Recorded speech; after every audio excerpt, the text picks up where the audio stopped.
gentlemen, welcome to the stage. It's Fern Brady.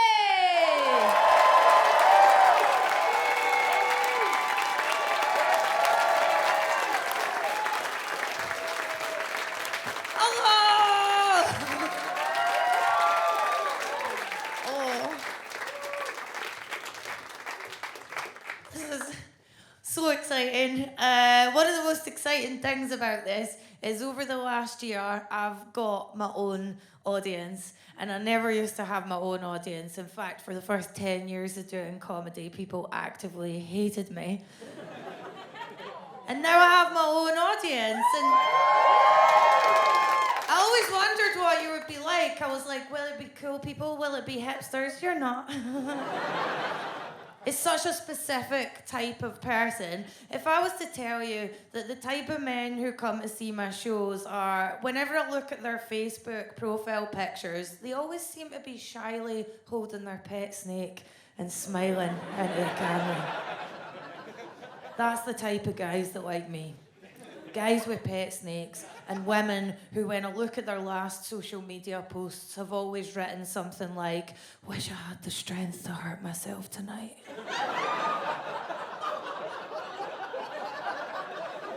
These are quite intense people. And I got recognised recently. This was really exciting. I was in Southampton, and the taxi driver said, hey, don't I know you? And I was like, yeah. He went, you're that mad Scottish woman who does comedy. What a USP! He put mad first and he put comedy last. And there's a very good reason for that. I think if you're a woman doing this, people still think that I haven't planned everything I'm going to say. People still look at me and go, well, that's just a mentally ill woman that's been allowed on stage. Why is she embarrassing herself like that? Whereas Boris Johnson doesn't even need to brush his hair and gets to be in charge of the country. Do you know why? Because he's got a posh English accent and he's a guy. Right? Posh English accents get you everywhere. Prince Andrew gets to be in a paedophile ring. Not that that's something I'm aspiring to.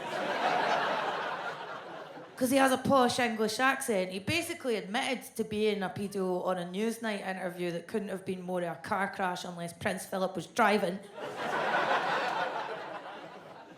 And he gets away with it. I'm going to make reasonable points during this show, and you'll just laugh. Why? Because I'm a Scottish working class woman.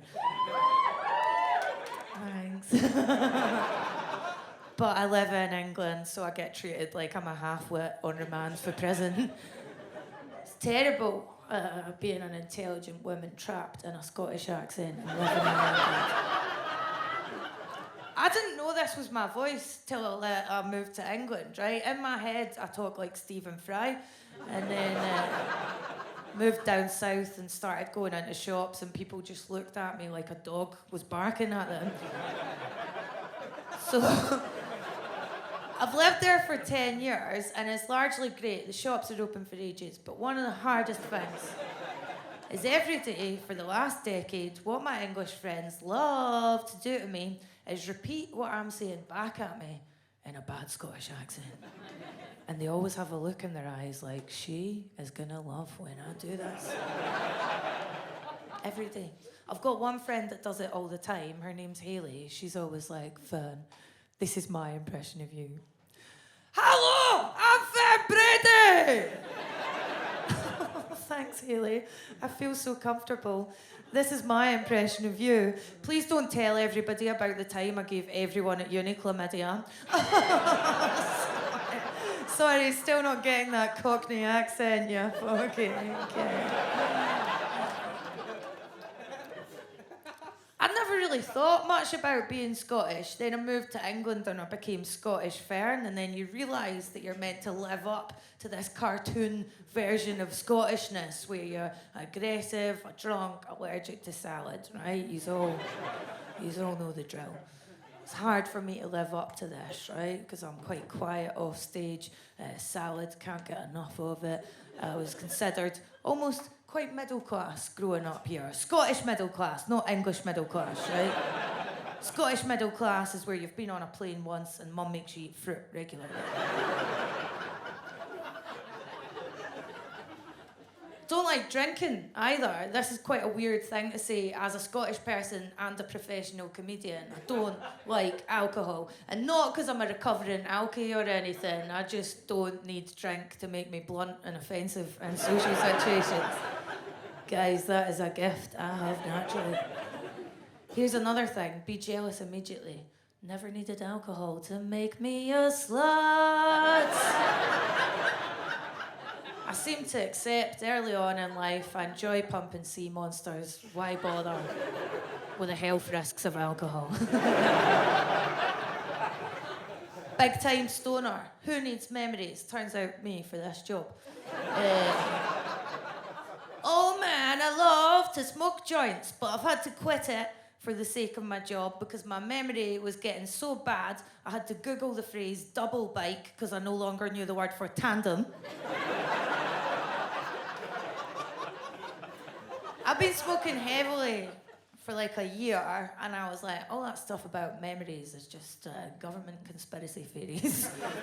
And then I went to say the name of I've been going out with the same person for 8 years, so I know his name, right? His name's Connor. I went to say his name, and I thought, is this cunt even called Connor? Who knows? Just act confident.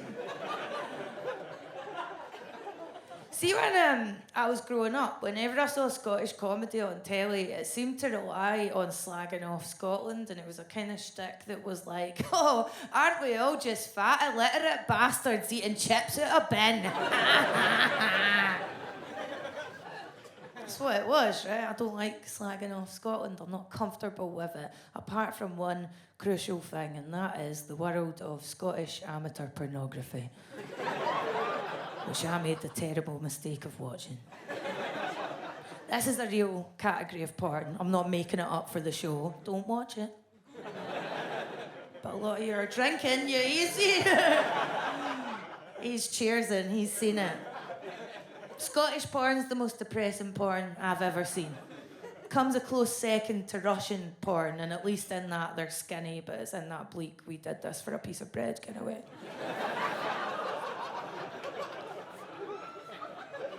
I've watched literally every Scottish porn on the internet for the purposes of this show. Some of the clips, you're like, how can I even tell these people are Scottish? There's not much dialogue. Let me tell you, I knew.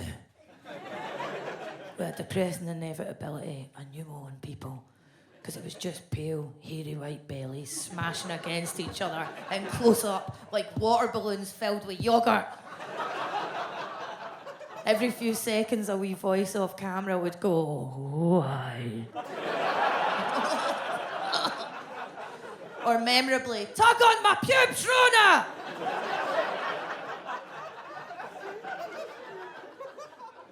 I clicked on this Pornhub clip. It said, Scottish girl fucked in London. When I put it on, literally just footage of me paying £1,000 a month to live in a basement. And I watch like amateur stuff rather than slickly shot professional stuff because it's more ethical. That's what a hipster am. It's more ethical. What they lack in muscle tone or symmetrical facial features, they make up for with a large degree of enthusiasm. You know what I mean? I can see who watches it, yeah. I've had to stop watching it and go back to the professional stuff. I'll tell you why. Firstly, can't control the soundtracks in people's homemade sex tapes. I had to turn off someone's amateur porno because they were playing the song Everybody's Changing by Keane in the background. Oh, which will come first, climax or me killing myself? And here's another thing. I don't judge any of you if you want to make a sex tape, but for the love of God, would you lock up the pets beforehand? You know the number of times I've just sadly closed my laptop during a porno?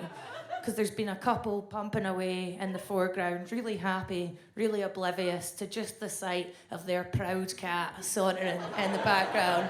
Meow! This is my time to shine! I put one on the other day. It had a couple were just dry humping American college amateurs, and in the background there was just a sad little Yorkshire terrier. Dogs are pure innocence and goodness, just looking at them like, please take me a walk. I watch lesbian porn, mostly because straight porn is largely made for straight men, so it'll have these blowjob scenes that go on for 10 to 15 to 20 minutes. Well, why don't I just watch someone file a tax return? Men in the audience, do you hear how many more lady laughs are coming after that bit? I have like a list of little tasks that I need to get done round the house, and the one that never gets done, and I feel bad about it every day, I always think about it, is whenever I put a porn on, I'm at the beginning of a wank. It's another fantastic day as a self-employed lady. I think it'd take you seconds to put some blue tack or a bit of tape over the camera of your laptop, and you never do it. And one day someone's going to hack into my laptop and steal footage of me wanking. That's the thing, yeah? Then it's career over or the start of a glorious new career. This is what stops me doing it, I think. Don't flatter yourself. Realistically, who is going to want to watch footage of a 33-year-old woman in full winter pyjamas? Sheets pulled up to my chin because I'm a Catholic. Don't want Jesus to see. Or my dead grandparents, dirty voyeurs. Triple chins, just... completely dead-eyed. Who needs facial expressions, man? Facial expressions are for when you're with other people. There's a market for that, though. There's a market for dead-eyed Scottish women in porn. I know it. Whenever I get asked to describe my comedy, I always say it's accessible, observational stuff, suitable for the whole family, right? Then you start reading descriptions of yourself over the years. Mines are always consistent. They're always blunt, brutal, forthright. I don't read reviews, but I saw one by accident recently. It opened with, "Fern Brady scares me." That was a nice review. Who's this scary woman they're talking about? I'm a lovable, nice girl. And I'd always wondered why people thought I was aloof. And then I was doing a show in Berlin, and a woman came up to me at the end, and she said, "Just so you know, your entire set is a description of a woman with Asperger's. You should look into it." One guy just laughed there like, "Oh, thank God she realises." It was the 10th person that had said it to me, right? One of them was me into the mirror every day. Looked into it, started getting diagnosed. I'll be honest, guys, it's not a huge surprise. I've always felt like an alien trapped in a beautiful woman's body. The rest of the show isn't a poignant unpacking of the diagnosis and how I came to terms with it, and then we all have a little cry. No. I'll just tell you where it affects me, right? I thought it'd be cracking to get to a point in comedy where people recognise you for your comedy and say they like your stuff. Then it started happening, and I was like, oh, I forgot I don't have any social skills off stage. A guy came up to me in the airport. He was like, "Hey, I've seen you on YouTube. I really like your stuff." In my head, when this happens, I'm always like, thank you so much. The way I responded to this guy, however, was by silently holding out both my hands and holding both his hands and just smiling in his face dementedly, like Kate Middleton when she meets a heroin addict at the opening of a community centre. Don't let that put you off chatting to me after. Just know I've been coached in how to talk to you by my autism therapist, Jemima.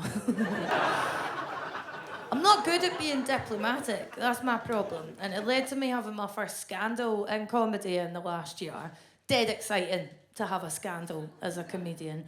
Mine started because I was doing some material about a political party called the DUP. Now, some of you know who they are. If you don't, they're these Northern Irish Christian politicians. They hate women and gay people, even though their leader is a stone butch lesbian who doesn't realise she's gay yet. Her name is Arlene Foster. Gay marriage was illegal in Northern Ireland until I started touring this show. Coincidence? I did some material about Arlene Foster, saying she was a homophobe because she was secretly gay, and I then performed it on a little-known channel called BBC1. The BBC lawyers checked it. I thought I was fine. And then the programme came out 2 days later, and I was made aware of a newspaper story in the Belfast Telegraph, Protestant newspaper. This is for an American audience, but I couldn't help being like, we'll do some sectarianism for the Glasgow audience. Belfast Telegraph did a newspaper story with the headline, "The DUP demand an apology from the BBC over comedian's gay jibes." And then there was an unflattering picture of me. I was very excited. But my agent, Chris, he's always trying to control what I do on Facebook and Twitter because I'm what the industry would call a liability. He got on the phone straight away. "Don't get into an argument with these politicians. They're not messing about. They'll shoot your knees off. Stay off Twitter. Stay off the internet for one day." "Okay, Daddy, I'll be good." In my head, I'm like, I haven't felt this alive in years. I get off the phone. I went on Twitter immediately. I put up a link to the thing demanding I apologise to Arlene, and I wrote underneath, "I will apologise to Arlene Foster as soon as she licks my vag and looks disgusted."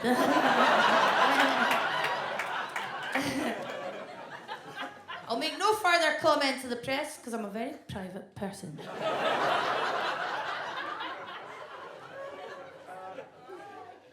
So I'm feeling alive. I'm feeling good. The only thing that bothered me about this story was the way I found out about it. And the way I found out was a gay guy in Northern Ireland tweeted me, and he tweeted me trying to cancel me because he was furious at me. He said, "How dare you say Arlene Foster is secretly gay just because she's a homophobe?" Well, can I just be honest? I think all vocal homophobes turn out to be gay in the end. It's just a waiting game. Vladimir Putin, hello. Then he said, "Butch lesbians are never a punchline." That got to me. And then he said, "Stay in your fucking lane." I was like, oh. Stay in my fucking lane. I've never been so happy to play in my life. My hands are shaking. I'm like, mate, if you're trying to say that I hate butch lesbians, someone needs to tell all the butch lesbians I've dated, because I'm a bisexual. Oh, game, set, and match. I know one clap for bisexuality in a Scottish audience. Doesn't surprise me. Like, I didn't want to say I was bisexual on Twitter or anywhere. Like, see, if I'm honest, Scotland is barely on board with smashed avocado, never mind alternative sexual orientations. It's not just us. A big part of being a bisexual is constantly being told you're not a bisexual, you're going through a phase, you're just whimsical. Oh, aye, that's me, whimsy down a T. So for years, I tried to get on board with the idea I was a straight woman that just had sex with an awful lot of women. Never thought I was a bisexual. I just thought I was a legend. Thanks for your support. This guy tweets me trying to say I hate butch women. Obviously, I know I don't, but straight away, I have to publicly beat him in the Twitter argument, don't I? I have to prove him wrong publicly, and the only way I can do that right here, right now, would be to have a three-way with a butch lady and a very timid little Irish man that I'm in a long-term relationship with. I go out with a man now. I worry when I say that there's going to be some of you going, "Oh, good, good, she's been restored to factory settings." Look, it wouldn't matter what gender my partner is. He is a civil servant who was born an old man, right? He's a very vanilla type person. And for his birthday, I said, "Listen, you can have whatever you want. You can have whatever you want, baby. I got money now." He went, "Can I have a shoe polishing kit with both black and brown shoe polish? Live your dreams. Can you imagine having a freeway with that? He'd only embarrass himself. I'd be working away on some woman being incredible. He'd be sitting at the end of the bed crying, putting us off, tears dripping onto his little shoes as he silently buffed them. I have an incredibly settled home life, right? And it's nice, but I wish it was more exciting sometimes. And the other day, I was talking to this comedian. She's much cooler than me, and she has a really cool dating life. And she said, oh, so I'm dating Jack and his girlfriend now. I'm in a throuple. Like she was getting a new kitchen. And for some reason, to keep up with the Joneses, I said, Connor and I are thinking of becoming a throuple. Went home that night, was sitting in bed next to him. He's reading the latest interest rates on moneysavingexpert.com. And I said, Connor, do you think, can we maybe get a new boyfriend or girlfriend? He went, which one of your bohemian friends have you been talking to now? What do you want to be in a throuple for? I went, well, maybe then you'd have someone to go to park run with. Because I hate it. He went, Fern, I've told you, stop asking me deviant things. You have this idea of yourself in your head that you're a mad slag that loves shagging, when really you just like coming home to me, having dinner and cuddling. I went, okay. Can we get a cat? Can we get a cat and not fuck it? Just a pet cat. When people talk about compromising in a long-term relationship, that's the kind of thing they're talking about. You start off with high aspirations, throuple, 3 ways, it descends to a pet that you don't even want. I like dogs, now we're getting a cat. Anyway, I thought I can't criticise Arlene Foster for being closeted and not say I've had a few women in my time myself. So I says I was bi properly, and this time I did it during a stand-up set on telly. And as I said it, I felt sick. I felt like really nervous about saying it, but everyone started clapping me for being a brave girl. They were very woke and progressive. And I was thinking, stop clapping me for being brave. Fuck off, man. It's only half gay, so it's only half brave. I was thinking everyone I went to school with is going to see this on telly and slag me off and say, she's just doing this because it's the easiest way of being a woke hipster. It's easier than becoming a vegan, and I'm a vegetarian, which is the bisexuality of diets. And that's how Mum and Dad found out, was they saw me talking about it on telly. Imagine that's how your mum finds out about all that, right? What all that is. That's me fingering an unbelievably tall lady.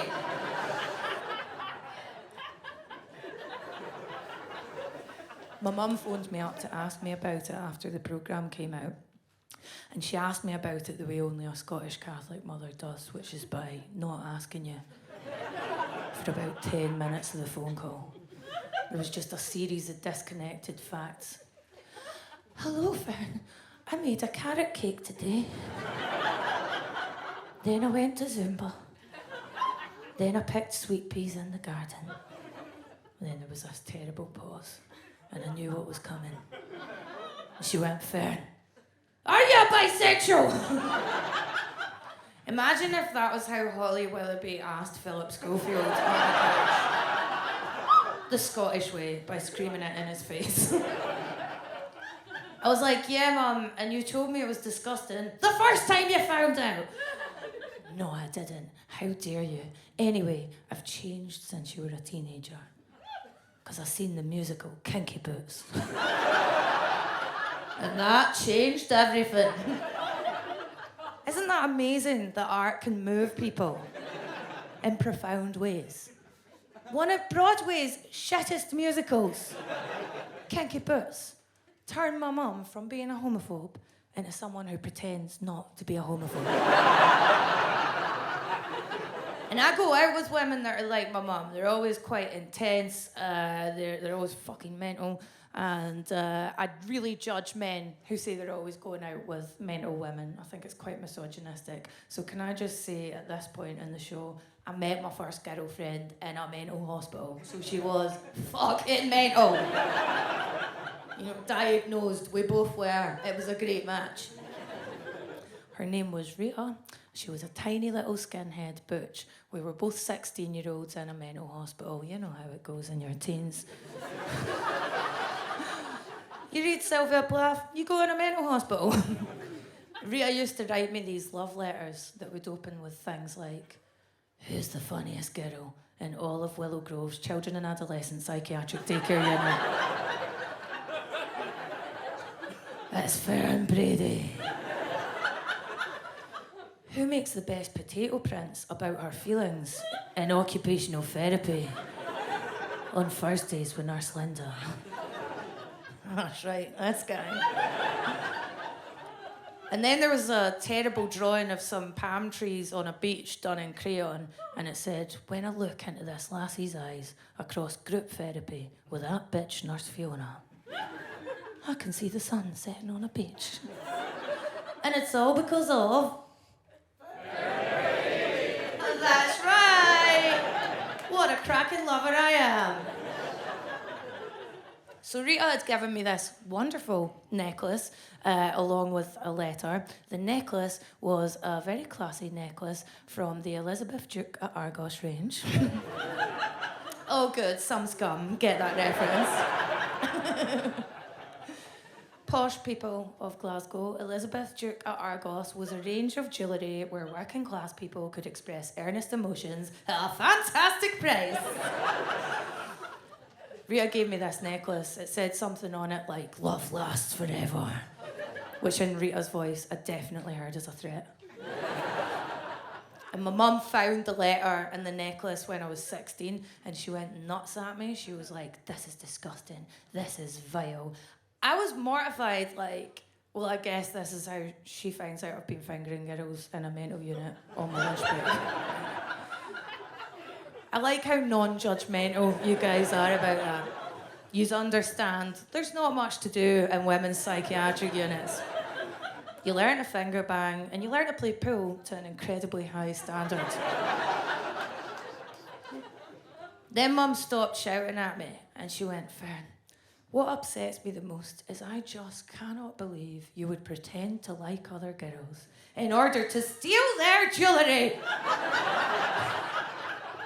Excuse me? Now, a few of you know what's going on at this point, right? There's a type of person who sees the whole world as straight and then they tell themselves any story to get to that conclusion. My mum's one of those. My mum would rather tell herself a story in which I am a jewellery thief running some sort of a heist. Not for good diamonds, not for Chopard or Cartier diamonds. Elizabeth Duke at Argos, £10 necklaces, fingering girls against my will. All as part of the grand jewellery thief heist in a mental hospital. But you see how it happens, because they had a thing when I was a kid called Section 28, where Margaret Thatcher said that you couldn't teach primary school kids that LGBT people exist. Not teach how to give blowies or how to lick fannies, just that they exist. Right? I'm not saying this to try and be right on, but yet when they ban teaching things like that on the curriculum, I look back and think of the amount of utter bullshit that my teachers taught me at primary school. I went to a school where there was a crucifix on the wall of the assembly hall, there to there. Teacher told us that was the actual cross Jesus died on. Why is Jesus 1 foot tall? Why is his final resting place Scotland? I used to like to do this in class when I was 5. I was bored, right? Just move my head from side to side, something to do. Right? And my teacher said, "You know, Fern, that's all well and good, but the brain is attached to the top of the skull and it gradually comes loose, and the more you do that, the more likely it is that your brain will collapse in your skull, killing you instantly." Teachers are maniacs. I had the best year of my primary school career not being taught the curriculum when I was 8 years old I had a teacher, Mr. Curran. Mr. Curran was drunk the entire school year. If you're a child, this doesn't register. You just think, why is this adult more fun than all the other adults? Didn't teach us anything, just came in every day, sat us on the carpet and told us stories about walking his three-legged dog in the woods. Now, one day, he sat us all down and he said, kids, while I was walking my three-legged dog in the woods today, I found something very special. And he had a shoebox in his lap. No. He just went, oh God. I don't know what kind of school you went to, but this isn't the point in the story where he's like, it's my big willy! Now suck it! Pictures. Get your mind out the gutter, because something beautiful's about to happen. He says, I found a little badger. I swear to God, he opened the shoebox and a badger come out. So beautiful. Greatest thing that had happened in my childhood at that point. Every day for a year, didn't do any arithmetic, didn't do any handwriting, just had this drunk guy stoating about with a badger in a box. One day, he said, listen, kids, I'm going out of the classroom for a bit. You're 8, you can take care of yourselves. Well, I'm down the pub. Do not get Mr. Badger out his box. He's a wild animal. I'll get him out when I come back. I was a very good kid. I never broke the rules. However, I sat next to 2 very nasty boys, Lee and Kevin. They're definitely in prison now. And I said to them, I love having Mr. Badger in class. I think he's the best thing to happen to primary 4. Lee and Kevin turned to me and said, this is hard to say. They said, that's no a badger. That's a fucking puppet in a box, you fanny.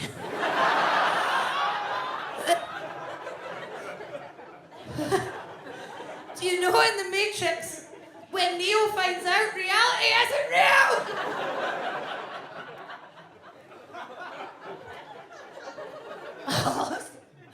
I felt my vision go black. The room starts spinning around me. I'm shaking my head uncontrollably. No, man. Reliving the past year of my life, looking in Mr. Badger's very real eyes. Hanging out with him every day. I said, guys, I'm 8. I'm not stupid. That's a real badger. I said, I'll go to the front of the class now. I wouldn't normally do this, but I'll go to the front of the class and I'll take him out of his box and I'll show you how he's real. They went, you're a fucking spoon.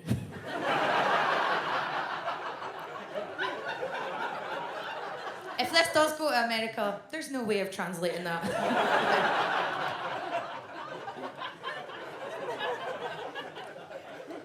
Went to the front of the class. I stood in front of the box. Took all my strength to open it and look inside. Looked down. 100% a glove puppet on a pile of dead leaves. The whole school knew except for me. If you think my comedy's dark and cynical, that is the moment all hope died in my life.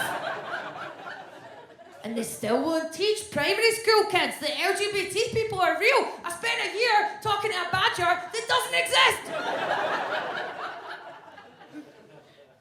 A week after this, I overheard our art teacher, Miss Christie, telling one of the other teachers, as if we couldn't hear, oh yes, they let go of Jim Curran last week. It turns out he was drinking heavily on the job. And those 2 boys from earlier just turned to me and went, hi, Fern, guess what? We saw him walking his dog in town. It's got 4 legs. Twist the knife in, why don't you? People in power just lie to you. I think people are getting more progressive on sexuality because I get a lot of younger people coming to my tour shows and they're so cool in terms of seeing sexuality as a spectrum, and I think it's great.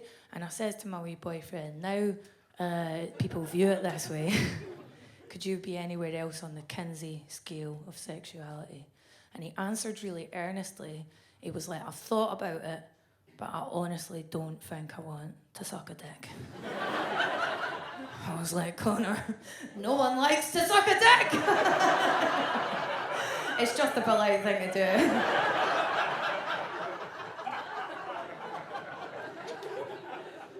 Again, picking up more women, laughing at that. Very often one woman starts to clap, and do you know why? It's always because her jaw is too sore to laugh. And that's a big difference between men and women. I never went in for material on the difference between men and women, but women are definitely taught to be dead nice and polite, especially in sexual situations. And you saw where that became a problem during the whole Me Too thing, where there was a lot of my male friends during Me Too were like, well, see when a guy starts wanking in front of a woman, if she doesn't like it, why doesn't she just boot him in the balls and walk off? Because women are taught to be nice and polite. And I'll give you an example. When I was 15, I was kissing this Italian guy around the back of a disco. Chaste little kisses, no fingering. Out of nowhere, he got his lad out and started wanking in front of me, right, enthusiastically. Horrifying. Never seen a live penis before in my life. Prior to this, only ever seen a badger coming out of a box.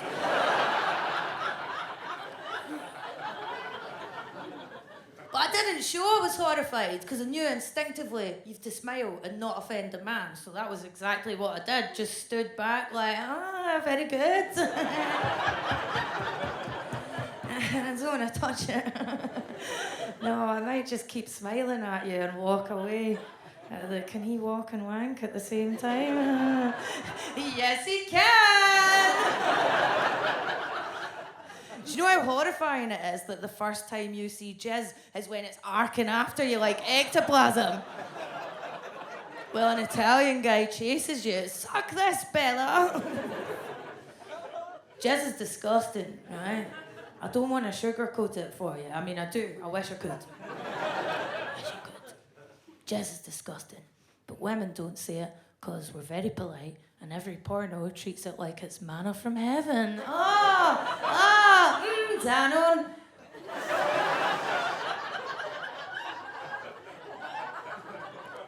Girls get taught to improvise their way. It's so wonderful seeing couples look at each other during this. Girls get taught to improvise their way around jizz politely quite early on in life. As soon as all my female friends got their first boyfriends, they would be like, ladies, if his cum tastes disgusting, have you tried getting him to eat pineapple? A few women, they've heard that in here. What? This just shows how unfair things are between the sexes. Why is he the one getting to eat pineapple? Why am I not getting it like the delicious chaser to a disgusting shop? Then the number of male friends I have that are like, well, semen is actually... Women should swallow because semen's full of amino acids and minerals and protein, so it's good for you. Good for you. All right, Gillian McKeith. Good for you, Period blood has loads of iron in it. But I've never said to a guy, baby, you're looking kind of anemic. Bon appetit.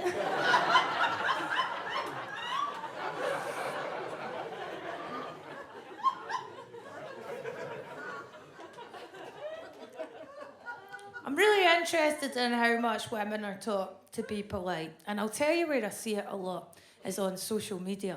Because I started getting more people sliding into my DMs on Instagram and stuff. And women are always really polite. They're actually almost too polite because they always open with the same thing. It's always things like, hey, hope I'm not being creepy, but... And the men never open this way. And are always creepy. It's always something like, I want to be your slave and suck on your tits and call you mum. Want to see a picture of my pet snake? Then women are like, hey, hope I'm not being creepy, but where did you get your shoes from? This is how different my messages are from men and women. On Easter Sunday, I got a message from a woman that didn't know me and a guy that didn't know me.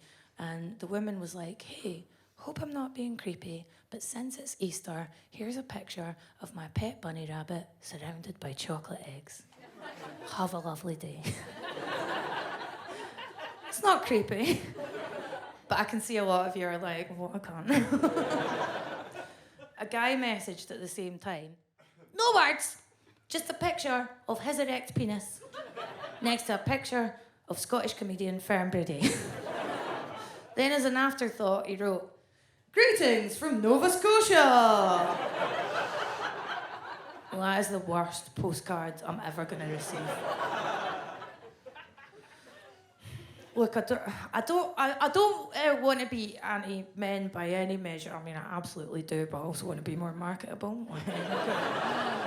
Shrewd businesswomen. Sometimes you send messages that are well-intentioned and then they degenerate midway through. A man messaged me. It's opened with, hello, Miss Brady. Was enjoying clips of your comedy on YouTube. And then your beauty became more apparent. Cool. Yeah. That's really the kind of beauty every woman longs for, isn't it? Gradually apparent beauty. Wouldn't want any of that obvious beauty.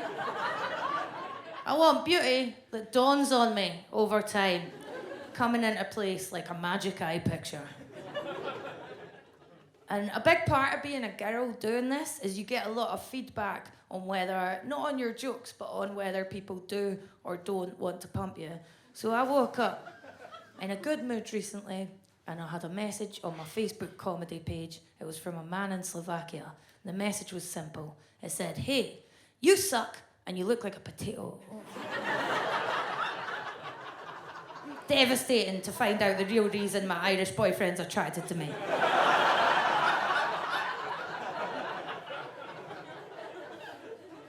Text my boyfriend upset and he went, the most beautiful potato I've ever seen. Went on for 4 months. He messaged me, he messaged my agent, he messaged a few comedians. The message was always the same. Fern Brady looks like a potato. Every time I told my friends, this is the worst thing. Anytime I told my friends, they all had the same answer. The answer was never, it's okay, you don't look like a potato.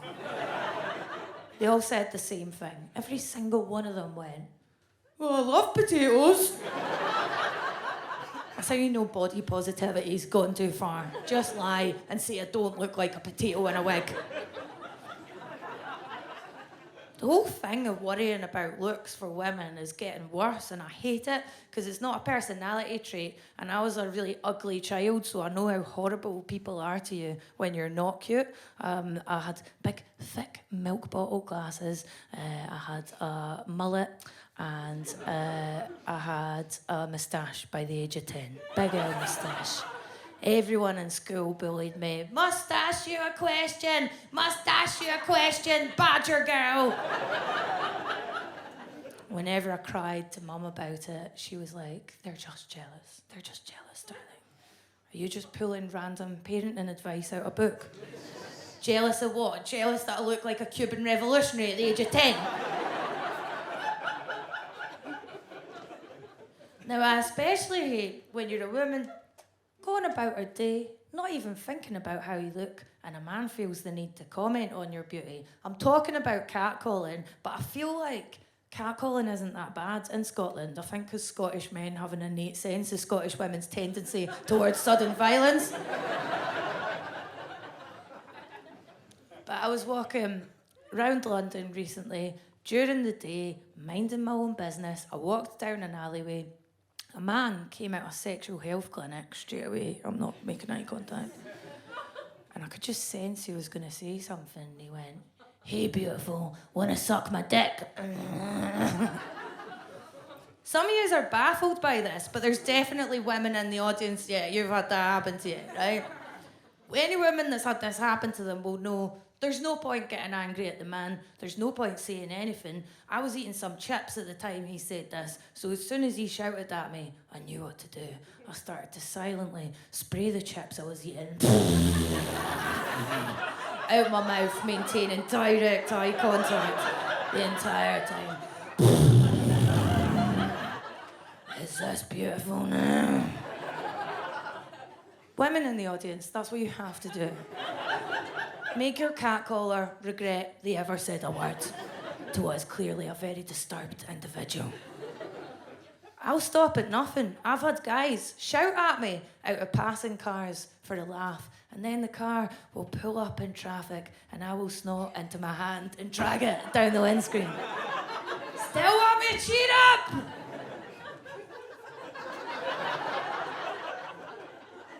My boyfriend's always like, oh, Fern, you're gonna die in a knife fight with one of these men. Good. Maybe then I'll become the patron saint of catcalling, and people will start treating it like an actual problem. I'm just tired of it. And I'm very tired generally. I've been tired for the last 2 years, and I don't like complaining to yous about it, because it's unprofessional. So as a life hack now, anytime I'm extremely tired, I'll go, no, Fern, no. You think you're tired now, but think how tired you'd be if you had a baby! Then I go back to sleep. This is a form of practicing gratitude I think I invented. A year ago, I realised there's no bad situation in my life that cannot be improved by me imagining I have a baby. Then I go back to not having a baby. Try it. Look, it only works if you don't have a baby. If you do have a baby, I'm sure it's a magical, life-affirming experience. You love it against your will. Sounds great. This is nuts, though. So I'd always hated babies, and then last year, overnight, babies everywhere started to look cracking to me. That sounded like I fancied babies. No, man. Babies started to look so beautiful and pure and amazing, and I was like, I want a baby. So fucked up. Intellectually, I do not want a baby. I think it's a shit idea, and I'd like to keep my lovely money to myself. But my body is at that sexy age where it's trying to trick me into having a baby, and it's a level of conflict I never thought I would feel. It's the level of conflict people like Arlene Foster must feel every time they're flicking through the ladies' bras section of a catalogue or checking out Nicola Sturgeon's holiday pics on Facebook. Oh, bad, Arlene, not bad. Pray the gay away. Conflict. My brain don't want to have a baby, but my body do. And my body tries to trick me by making me think things like, but Fern, if you had a baby, it would be like a friend that could never leave. Oh, you know what I'm on about. Oh, imagine being so lonely you have to shag your friends into existence. Because when you're honest, that's all a family is. Like all the families looking at each other. That's all a family is. Run out of pals, make new ones out your hole! Like magic. They'll be obligated to socialise with you, at least on Mother's Day. I love babies. I can't stop staring at babies in cafes right now. And people see me staring at babies and they think that means I'm actively trying to get pregnant. I'm not. I'm riding these thoughts out till menopause. Fingers crossed. But I was staring at a baby in a cafe, and this woman I know, quite smug woman, said, oh, well, Fern, if you're thinking of having a baby, have you had a fertility test? And I was like, in a sense, yes. If that's what you want to call abortion. Really, the fertility test, I never knew I wanted.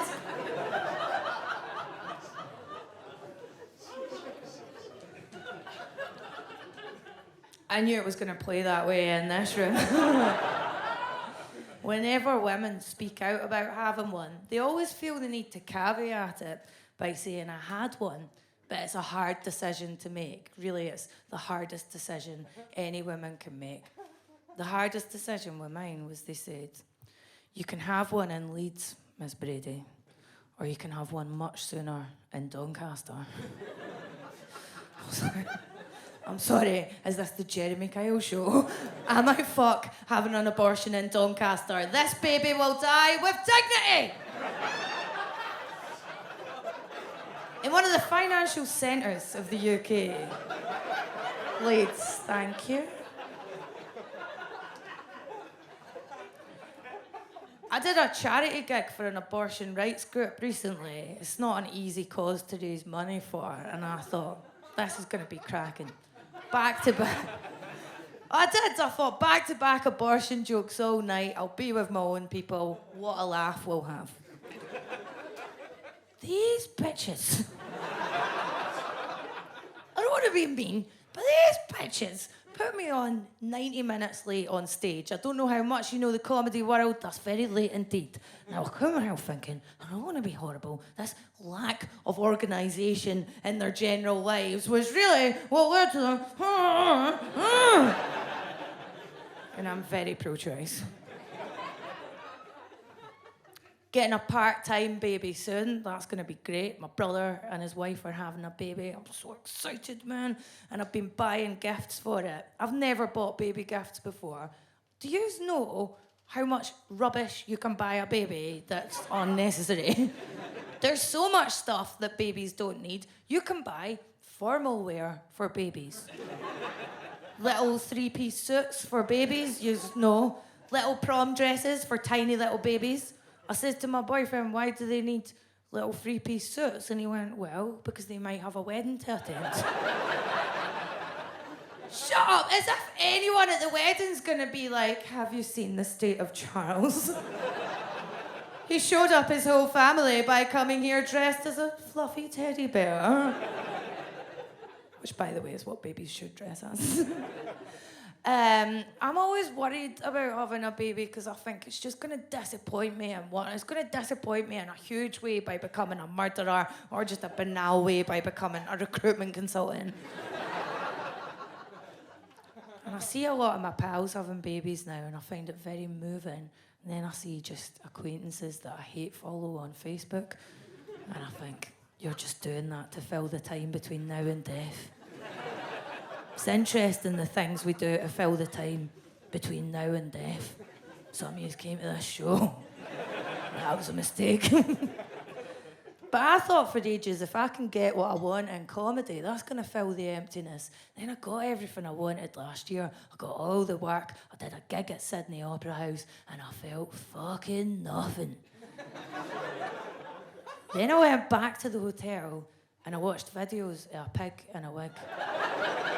And I felt happy. And I realised the small things make you happy.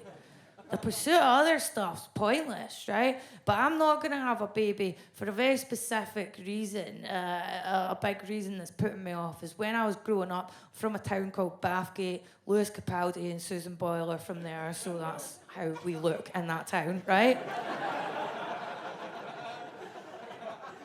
It's so cool they're doing well because it's like limited options in Bathgate, especially if you're a woman with opinions. If you're a girl at my school, you get 2 options for work experience, and they are childcare or beauty therapy.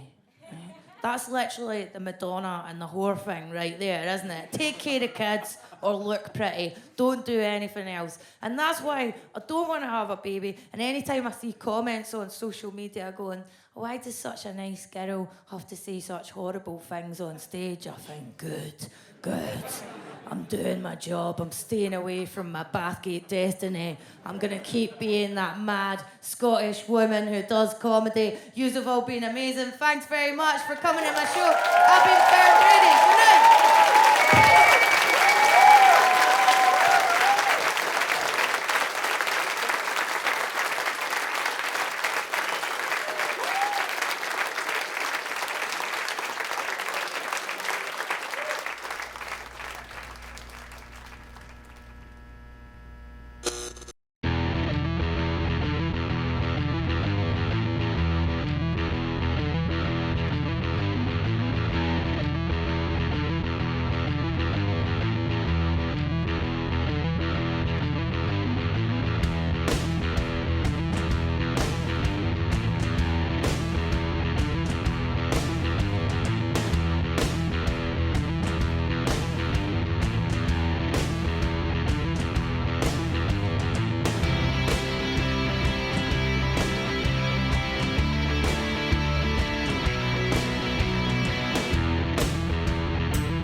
Thank you very much.